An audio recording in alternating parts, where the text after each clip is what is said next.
Hi అండి, అందరికీ నమస్కారం. చాలామంది మసాలా కారం ఎలా చేయాలో తెలియదు కదండి. అలాంటి వాళ్ళకి ఈ వీడియో బాగా యూజ్ అవుతుందండి. దానికోసం ఏం కాదండి, 2 కేజీల ఎండుమిరపకాయలు కండి ఇవి మసాలాలు షాప్ వాళ్ళే ఇచ్చేస్తారండి.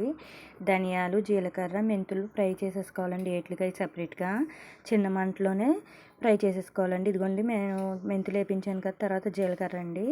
అదేవిధంగా ధనియాలు కూడా ఫ్రై చేసేసుకోవాలండి. ఇవన్నీ ఫ్రై చేసేసుకొని ఒక పళ్ళెంలోకి వేసేసుకోవాలండి. అదేవిధంగా మనం మధ్యాహ్నం ఆడించేటప్పుడు ఒక అరగంట ముందు ఇలా ఫ్రై చేసుకుంటే సరిపోద్దండి.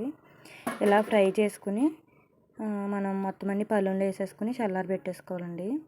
ఆ తర్వాత మామూలుగా ఇవన్నీ కూడా ఎండుమిరపకాయల్లో వేసేసి మిల్లు పట్టించేసుకోవాలండి. మనకి ఎలా కావలిస్తే అలా ఆడతారు కదండి వాళ్ళు. ఇటువంటి పళ్ళెంలో ఇలా వేసేసానండి మొత్తం. ఇవన్నీ చల్లారిన తర్వాత నేను ఆడించేసామండి. ఇవి మావి కాదండి, వేరే వాళ్ళు చేసుకున్నారు. ఈ ఎండుమిరగాయలు ఎండియా లేదని శాంపుల్ కిందకి తెచ్చి చూపించారండి వాళ్ళు. ఎండిపోయినాయండి బాగానే. చూడండి, ఇలా ఆడించుకుంటే అండి స్మెల్ అనేది చాలా బాగుంటుంది కారం. కొంతమంది లవంగాలు, యాలకులు అన్నీ వేసుకుంటారండి. నా వీడియోస్ కనుక నచ్చితే లైక్ చేయండి, షేర్ చేయండి, సబ్స్క్రైబ్ చేయండి, పక్కనే ఉన్న బెల్ ఐకాన్ని క్లిక్ చేయండి. Bye friends. కారం కూడా చాలా రెడ్గా ఉందండి.